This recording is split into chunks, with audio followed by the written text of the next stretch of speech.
맞습니다. 자, 오늘 요한계시록 제7강 말씀의 제목은 두 증인들입니다. 요절은 11장 3절 같이 한번 읽어보겠습니다. 시작. 내가 나의 두 증인에게 권세를 주리니 그들이 붉은 베옷을 입고 1260일을 예언하리라. 하나님 아버지, 이 시간 저희들 하나님 앞에 예배 드리고 있습니다.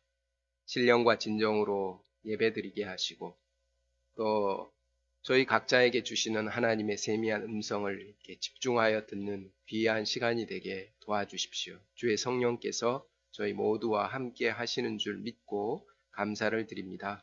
예수님 이름으로 기도했습니다. 아멘. 오늘 말씀은 7 나팔 재앙 중 마지막 6째와 7째 천사가 나팔을 불 때 펼쳐지는 광경입니다. 지난주 6째 나팔 재앙이 시작되었을 때 큰 강 유브라데에 결박되었던 천사가 놓여서 이마에 인을 맞지 않는 사람 3분의 1이 죽었습니다. 그런 큰 재앙이 있었지만 사람들은 회개를 거부했습니다. 우리는 세상에서 일어나는 여러 재앙이 회개를 거부하는 자들에게 내리는 하나님의 공의로운 심판임과 동시에 회개를 도우시는 하나님의 사랑의 손길임을 배웠습니다. 오늘은 그러한 회개하지 않는 자들이 가득한 세상 속에서 두 증인이 붉은 베옷을 입고 1260일 동안 예언하다가 죽임을 당하는 장면을 봅니다. 이는 종말의 시대에 우리 성도의 사명과 고난이 무엇인지 상징하는 말씀입니다. 이 시간 죄인들을 끝까지 도우시는 하나님의 사랑과 우리의 사명을 새롭게 영접할 수 있기를 기도합니다. 제1장 다시 예언하여야 하리라 10장입니다. 1절을 보십시오. 사도 요한은 힘센 다른 천사가 구름을 입고 하늘에서 내려오는 것을 보았습니다. 그의 머리 위에는 무지개가 있고 얼굴은 해같이 빛나고 발은 마치 불기둥과 같았습니다. 구름, 무지개, 해, 불기둥은 그가 하나님의 영광과 위엄과 권능을 입고 하나님의 뜻을 강력히 성취하는 천사임을 나타냅니다. 그런데 요한은 천사의 영광스러운 모습보다 그의 손에 들려진 무엇인가에 시선을 고정합니다. 2절과 3절을 읽어보겠습니다. 시작.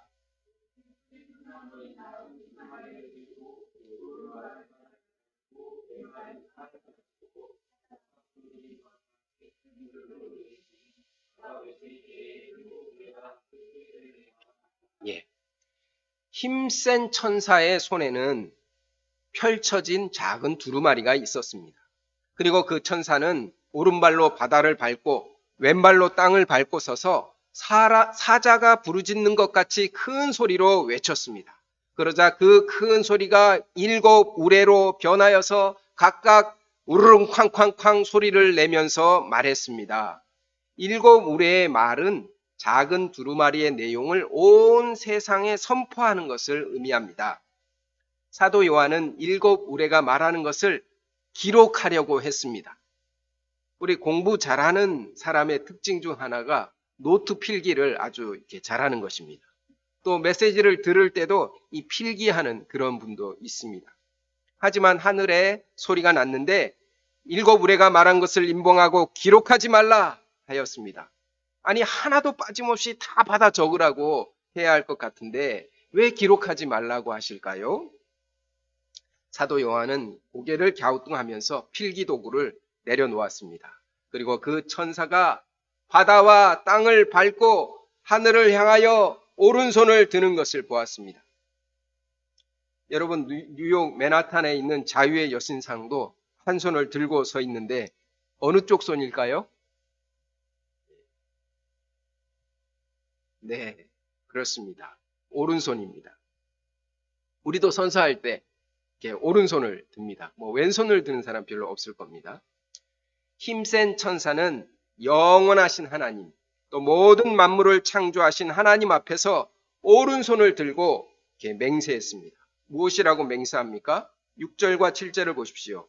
지체하지 아니하리니 일곱 천사가 소리내는 날 그의 나팔을 불려고 할 때 하나님이 그의 종 선지자들에게 전하신 복음과 같이 하나님의 그 비밀이 이루어지리로다. 힘센 천사는 일곱 천사가 나팔을 부는 날 하나님께서 그의 종 선지자들을 통하여 말씀하신 복음, 곧 하나님의 그 비밀이 반드시 성취될 것이라고 선포했습니다. 하나님의 비밀이 무엇입니까? 이는 죄인에 대한 하나님의 심판과 의인에 대한 구원이 완성되고 마침내 영원한 하나님의 나라가 실현되는 것입니다. 사람의 계획은 성취될 수도 안 될 수도 있습니다. 하지만 하나님의 비밀, 곧 하나님의 인류 구원의 계획은 반드시 이루어집니다. 그래서 예수님은 이렇게 기도하라고 가르치셨습니다. 하늘에 계신 우리 아버지여, 뜻이 하늘에서 이룬 것 같이 땅에서도 이루어지이다. 하나님의 뜻은 절대로 실패하지 않습니다. 그러므로 우리는 아무것도 염려하지 말고 감사한 마음으로 기도해야 합니다. 하나님의 뜻이 이루어질까? 안 이루어질까? 조마조마할 것이 아니라 반드시 이루어지리라 확신 가운데 하나님의 뜻을 섬기는 자가 되기를 기도합니다. 하나님의 비밀은 구체적으로 어떻게 성취될까요? 우리는 힘센 천사가 그 뜻을 다 이룰 것으로 생각하기 쉽습니다. 하지만 그렇지 않습니다. 8절과 9절을 읽어보겠습니다. 시작. 하늘에서 나서 내게 들리던 음성이 또 내게 말하여 이르되 내가 가서 바다와 땅을 밟고 서 있는 천사의 손에 펴놓인 두루마리를 가지라 하기로 내가 천사에게 나아가 작은 두루마리를 달라 한즉 천사가 이르되 갖다 먹어버리라. 내 배에는 쓰나 내 입에는 꿀같이 달리라 하거늘. 하나님은 힘센 천사의 손에 펴놓인 작은 두루마리를 사도 요한에게 주셨습니다. 그리고 내 배에는 쓰나 내 입에는 꿀같이 달리라 하면서 그것을 먹어버리라고 하셨습니다. 실제로 요한이 그 작은 두루마리를 먹었을 때 어떻게 되었습니까? 10절을 보십시오. 내가 천사의 손에서 작은 두루마리를 갖다 먹어버리니 내 입에는 꿀같이 다나 먹은 후에 내 배에서는 쓰게 되더라. 입에서는 정말 꿀같이 달았지만 조금 후에 배가 살살 아프기 시작했습니다. 마치 불량식품을 먹은 것 같이 아팠습니다. 천사는 이것의 의미가 무엇이라고 가르쳐 줍니까? 11절을 보십시오. 그가 내게 말하기를 내가 많은 백성과 나라와 방언과 임금에게 다시 예언하여야 하리라 하더라. 하나님이 힘센 천사가 갖고 있었던 작은 두루마리의 내용을 기록하지 말라 하신 이유가 여기에 있습니다. 그것은 사도 요한의 삶에 관한 기록이요. 그가 실제로 살아내야 할 삶이기 때문입니다. 하나님의 비밀 자체는 하나님의 종들에게는 꿀같이 단 그야말로 굿뉴스 복음입니다. 의인을 핍박하던 죄인들이 심판을 받고 고난받던 의인이 구원을 받는 것은 얼마나 신나는 일입니까? 하나님의 나라가 이루어지고 긴 옷 입은 성도가 그 나라에서 영원한 복락을 누리는 것은 얼마나 기쁘고 행복한 일입니까? 하지만 그 하나님의 비밀이 완성되기까지 하나님의 종들은 많은 백성과 나라와 방언이 다른 사람들과 임금들에게 예언해야 합니다. 이러한 종의 사명에는 반드시 고통이 따릅니다. 회개하지 않는 완악한 죄인들에게 하나님의 심판을 증언하는 것이 어떻게 쉬운 일이겠습니까? 고난을 피할 수 없습니다. 그렇기에 입에는 꿀과 같이 달지만 배에서는 견딜 수 없이 아픈 것입니다. 우리는 여기서 하나님의 비밀이 구체적으로 어떻게 완성되는지 배울 수 있습니다. 땅과 바다를 밟고 있는 힘센 천사가 완성하는 것이 아닙니다. 하나님의 종이 작은 두루마리의 내용을 그의 삶으로 살아냄으로써 완성하는 것입니다. 예레미야 선지자는 하나님의 비밀을 예언하였던 대표적인 선지자입니다. 그는 바벨론에게 항복하라는 하나님의 메시지를 동족에게 전해야 했습니다. 이 메시지를 전하는 것이 너무나 고통스러웠습니다. 그것은 민족을 배신하는 것과 같았습니다. 하지만 피할 수가 없었습니다. 하나님께서 그렇게 하라고 시켰기 때문입니다. 보라, 내가 오늘 너를 여러 나라와 여러 왕국 위에 세워 내가 그것들을 뽑고 파괴하며 파멸하고 넘어뜨리며 건설하고 심게 하였느니라. 이 때문에 그 예레미야는 백성들로부터 민족의 배반자라고 배척을 받았습니다. 당국자들에게 붙잡혀서 물도 없는 웅덩이 감옥에 갇혔습니다. 그래서 하나님의 선지자로서 이제 그만 사표를 내야겠다고 결심했습니다. 하지만 그것도 마음대로 되지 않았습니다. 내가 다시는 여호와를 선포하지 아니하며 그의 이름을 말하지 아니하리라 하면 나의 마음이 불붙는 것 같아서 골수에 사무치며 답답하여 견딜 수 없나이다. 그는 다시 눈물을 머금고 선지자의 사명을 감당했습니다. 사도 요한도 반모섬에서 유배를 당하여 죽을 날을 기다리며 나의 사명은 여기서 끝났다고 생각했을 것입니다. 예레미야 선지자처럼 나도 다시는 예언하지 아니하리라 하였을 것입니다. 하지만 하나님께서는 그에게 명하십니다. 내가 많은 백성과 나라와 방언과 임금에게 다시 예언하여야 하리라. 하나님의 비밀을 예언하는 사명은 결코 포기할 수 없는 절대적인 하나님의 명령입니다. 다시 예언해야 합니다. 오늘날 우리는 예수님의 재림 직전 마지막 시대를 살고 있습니다. 말세는 신자든 불신자든 모든 사람이 고통하는 때입니다. 하지만 고통의 가치는 다릅니다. 불신자의 고통은 멸망으로 끝납니다. 아무 가치가 없습니다. 하지만 하나님의 비밀을 예언하는 종들의 고난에는 영원한 상급이 있습니다. 어린 양 예수님도 마지막 피 한 방울까지 다 흘리고 마침내 영원한 부활의 영광에 이르셨습니다. 우리도 마찬가지입니다. 말세 때 성도의 고난은 하나님의 비밀을 완성하는 마침표와 같습니다. 우리의 고난도 하나님의 비밀이 다 이루어지는 것입니다. 그러므로 이제 그만해야 되겠다. 포기해야 되겠다. 그렇게 할 수 없습니다. 다시 예언해야 합니다. 다시 예언함을 통하여 하나님의 비밀을 완성하는 저와 여러분이 되기를 기도합니다. 제2장 두 증인이 굵은 베옷을 입고 11장입니다. 하나님의 종들은 예언하는 사명을 구체적으로 어떻게 감당할까요? 첫째로 두 증인은 굵은 베옷을 입고 예언합니다. 11장 1절과 2절을 보십시오. 작은 두루마리를 준 천사는 지팡이 같은 갈대 곧 측량 도구를 사도 요한에게 주며 말했습니다.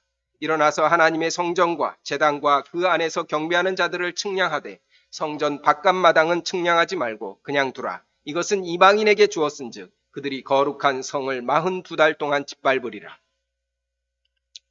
AD 70년 지상의 건물 성전은 파괴되었습니다. 하지만 말세 때 하나님을 경배하는 자들로 가득 찬 하나님의 성전이 있습니다. 그것은 그리스도의 교회입니다. 하지만 믿지 않는 이방인이 성전 바깥 마당까지 들어와서 거룩한 성을 42달 동안 짓밟습니다. 지상에 있는 그리스도의 교회는 완전하지 않습니다. 불신자들에 의하여 핍박을 받고 또 일정 부분 유린을 당합니다. 세속의 영향을 받습니다. 그 안에서 서로 티격태격 다투기도 합니다. 하지만 성전 안마당까지는 점령당하지 않습니다. 그리스도 안에 있는 자들은 위태위태한 듯 하지만 안전합니다.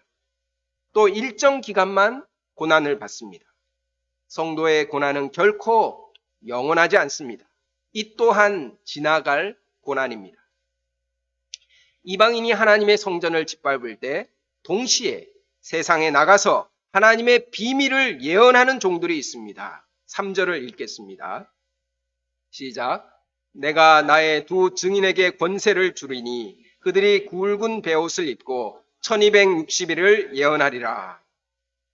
이방인이 거룩한 성을 짓밟는 42달과 두 증인이 증언하는 1260일은 똑같은 기간입니다. 여기서 두 증인은 말세 때 하나님의 비밀을 예언하는 그리스도의 종들을 의미합니다. 그런데 왜 두 증인이라고 표현했을까요? 많은 증인이라고 할 수도 있는데, 그것은 그의 증언이 참이요 진리임을 의미합니다. 또한 성도들이 서로 동역하는 관계임을 의미하기도 합니다. 그리스도인의 이 세상에서의 정체성은 증인입니다. 재판정에 가면 증인이 많습니다. 증인 말해보시오. 증인은 자신이 알고 있는 사실을 말하는 사람입니다. 증인이 증언하지 않으면 그것은 직무유기입니다.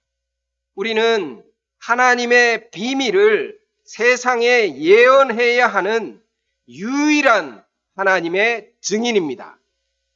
우리가 증언하지 않으면 하나님의 비밀은 세상에서 이루어지지 않습니다. 하나님의 비밀을 예언하는 증인이라는 정체성과 사명을 깊이 영접할 수 있기를 기도합니다. 그런데 왜 굵은 베옷을 입고 예언을 할까요? 갑옷을 입거나 또 새하얀 옷을 입으면 안 됩니까? 왜 하필 장례식 때 입는 굵은 베옷입니까? 굵은 베옷은 증언하는 사람의 마음과 자세를 상징합니다. 증인은 영접하지 않는 자들을 마치 죽은 자처럼 여기며 안타까운 마음으로 예언해야 합니다. 죽은 영혼의 장례를 치러주는 마음으로 예언하는 것입니다. 우리는 복음을 전할 때 또 그 사람들이 받아들이지 않으면 굉장히 슬픕니다. 시간 낭비했다고 손해의식이 들고 또 열매를 맺지 못했다는 실패감에 빠지고 난 참 바보처럼 살았군요 하면서 절망하기도 합니다. 마치 우리가 죽은 자가 된 것처럼 비참해집니다. 하지만 정반대입니다. 영접하지 않는 그들이 죽은 자입니다. 우리는 영적으로 죽은 영혼들에 대한 상한 목자의 심정으로 증인의 사명을 감당할 수 있기를 기도합니다. 둘째로, 두 증인은 하나님의 권세를 덧입고 예언합니다. 두 증인에게 주신 하나님의 권세가 어떠합니까? 4절부터 6절까지를 읽어보겠습니다. 시작.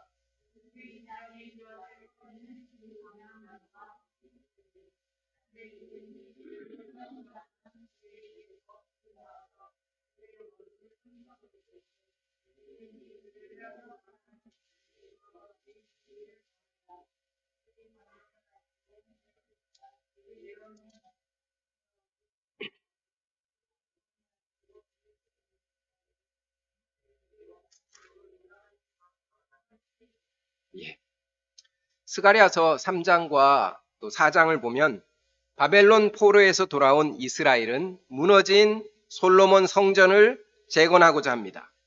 그때 재건된 것이 수룹바벨 성전입니다. 이 사명을 감당한 두 지도자가 총독 수룹바벨과 대제사장 여호수아입니다. 그들이 두 감람나무와 두 촛대입니다. 말세 때 하나님의 성전을 재건하는 두 증인이 있습니다. 그들은 그리스도인들입니다. 하나님께서는 당신의 종들에게 불같은 말씀의 권세를 주셔서 원수를 삼키게 하십니다. 열왕기서 말씀을 보면 엘리야 선지자가 예언하자 비가 오지 않았습니다. 그가 기도하였을 때 하늘에서 불이 내려 바알의 선지자들을 죽였습니다. 또 모세 선지자는 나일강 물을 피로 변하게 하는 재앙을 일으켰습니다. 하나님께서는 당신의 종들을 세우실 때 이러한 신적 권능을 주십니다. 예수님은 제자들을 둘씩 전도여행 보낼 때 더러운 귀신을 쫓아내고 병자를 고치는 권능을 주셨습니다. 또 제자들을 증인으로 세우실 때 성령의 권능을 약속하셨습니다. 오직 성령이 너희에게 임하시면 너희가 권능을 받고 예루살렘과 온 유대와 사마리아와 땅끝까지 이르러 내 증인이 되리라. 하나님을 대적하는 무리가 많은 이 세상에서 하나님의 비밀을 증언하는 사명은 인간의 힘으로 감당할 수 없습니다. 오직 성령의 권능으로만 가능합니다. 주님은 당신의 종들에게 이러한 성령의 권능을 주셔서 증인의 사명을 능히 감당하게 하십니다. 우리에게는 세상이 이기지 못하는 하나님의 권세, 성령의 권능이 있습니다. 우리는 기도를 통하여 병자를 고치고 귀신을 쫓아낼 수 있습니다. 무엇보다 가장 큰 하나님의 권능은 한 사람이 회개하고 하나님께로 돌이키는 회개의 역사입니다.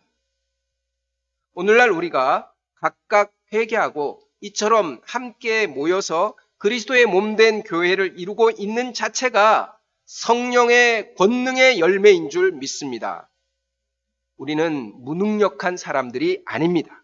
성령의 권능이 우리와 함께 하는 줄 알고 담대히 하나님의 비밀을 예언하는 자가 되기를 기도합니다. 셋째로 두 증인은 죽어도 다시 삽니다. 7절을 보십시오. 사도 요한은 두 증인이 사명을 마쳤을 때 무적행으로부터 짐승이 올라오는 것을 보았습니다. 그 짐승은 전쟁을 일으켜서 두 증인을 이기고 죽였습니다. 그들의 시체를 큰 성 길에 버렸는데 그 성은 영적으로는 소돔이요 애굽이라고도 합니다.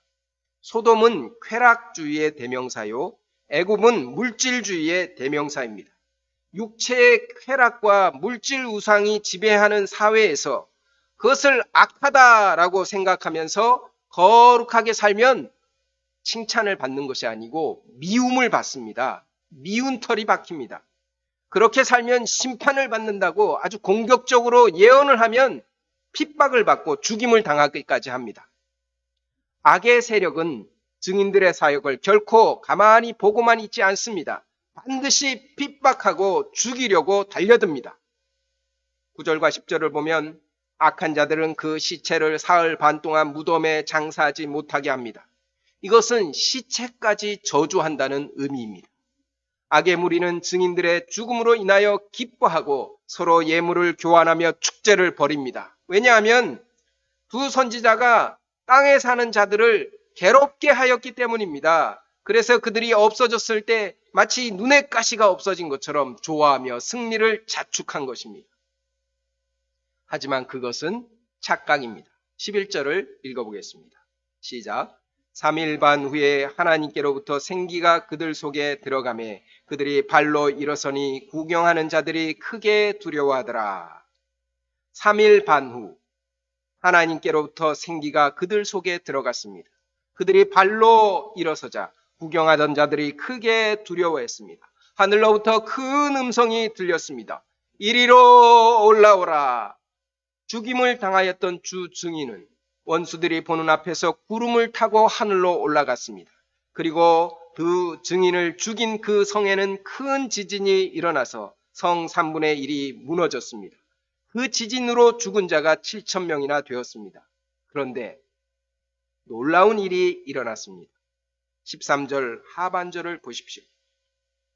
그 남은 자들이 두려워하여 영광을 하늘의 하나님께 돌리더라.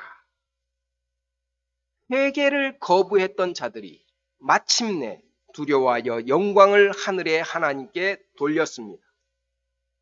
이것이 의미하는 바가 무엇입니까? 땅에 사는 자들이 하나님의 종들을 핍박하고 죽여도 예수 그리스도께서 사흘 만에 부활하신 것처럼 성도들도 부활의 영광에 이르게 되는 것입니다. 또한 증인들의 고난과 죽음을 통하여 불신자들 가운데 믿음의 역사가 일어나는 것입니다. 증인의 고난이 복음의 진보를 이루는 계기가 됩니다. 그러므로 죽임을 당한 두 증인은 실패자가 아니라 진정한 승리자임을 믿습니다.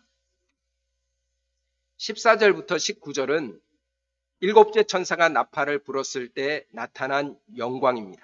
이는 세상의 최종 종착역이 어디인지를 보여줍니다. 15절을 읽어보겠습니다. 시작. 일곱 천사가 나팔을 불매 하늘에 큰 음성들이 나서 이르되 세상 나라가 우리 주와 그의 그리스도의 나라가 되어 그가 세세토록 왕노릇 하시리로다 하니, 그리스도의 나라가 완성되고 그의 영원한 왕권이 세워집니다. 그러자 24장로가 얼굴을 땅에 대고 하나님께 경배하며 찬양합니다. 감사하옵나니 옛적에도 계셨고 지금도 계신 주 하나님 곧 전능하신 이여, 친히 큰 권능을 잡으시고 왕노릇 하시리로다. 그리고 하나님을 대적하던 자들은 심판을 받고 주의 이름을 경외하는 자들에게 상 주시는 때가 이르렀다고 찬양합니다. 세상 역사의 종착역은 어디입니까? 그리스도의 왕권이 회복되고 하나님의 영원한 다스림이 이루어지는 것입니다. 19절을 보십시오. 사도 요한은 하늘에 있는 하나님의 성전이 열리고 그 안에 하나님의 언약궤가 있는 것을 보았습니다. 그곳에서 번개와 음성들과 우레와 지진과 큰 우박이 일어났습니다. 땅에 있었던 성전은 그것이 아무리 아름답게 지어졌어도 파괴되고 또 파괴되고 파괴되었습니다. 하지만 하늘에 있는 하나님의 성전은 언제나 그곳에 있었습니다. 하나님은 그곳에서 온 세상을 강력하게 다스리고 계셨습니다. 사도 요한은 하나님이 언약하신 말씀대로 하나님의 비밀이 반드시 완성될 것을 본 것입니다. 오늘 말씀을 통하여 우리가 두 가지를 배웁니다. 첫째로, 말세 때 증인을 세우는 하나님의 사랑입니다. 지난 시간 재앙으로 사람 3분의 1이 죽임을 당했는데 살아남은 자들은 여전히 손으로 행한 일을 회개하지 않았음을 보았습니다. 우상 숭배하고 살인하고 음행하고 도둑질하는 악한 생활을 회개하지 않았습니다. 이처럼 회개를 거부하는 자들은 얼마나 교만하고 악한 것입니까? 노아 시대 때처럼 당장에 쓸어버리고 세상 역사를 끝내는 것이 마땅합니다. 그런데 하나님은 당신의 종들에게 하나님의 구원 역사의 비밀을 다시 예언하게 하십니다. 두 증인은 소돔 같고 애굽 같은 세상에서 예언하다가 죽임을 당했습니다. 그들의 죽음을 통하여 몇몇 영혼들이 하나님께로 돌아오는 회개의 역사가 일어났습니다. 이것이 하나님의 사랑입니다. 말세 때 하나님의 비밀을 예언하는 증인이 있다는 것은 하나님의 사랑이 아직도 역사하는 증거입니다. 하나님은 살아있는 모든 사람을 사랑하십니다. 하나님의 사랑을 품고 증인의 사명을 감당하기를 기도합니다. 둘째로, 증인의 삶이 하나님의 비밀을 완성합니다. 역사의 마침표를 누가 찍는 것입니까? 그리스도의 왕권과 하나님의 영원한 다스림이 어떻게 완성되는 것입니까? 힘센 천사가 혼자서 완성시키는 것이 아닙니다.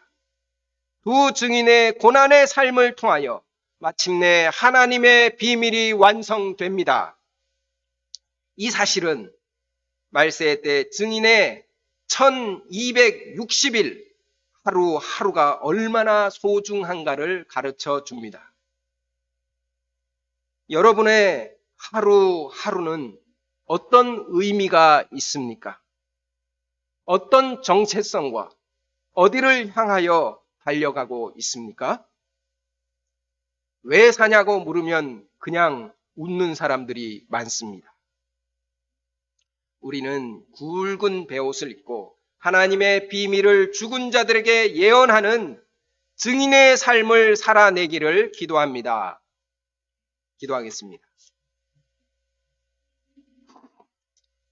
하나님 아버지, 말세 때 두 증인을 통하여 하나님의 비밀을 증언하게 하시니 참으로 감사합니다. 이것이 회개하지 않는 영혼들에 대한 하나님의 한없는 사랑인 것을 깨닫습니다.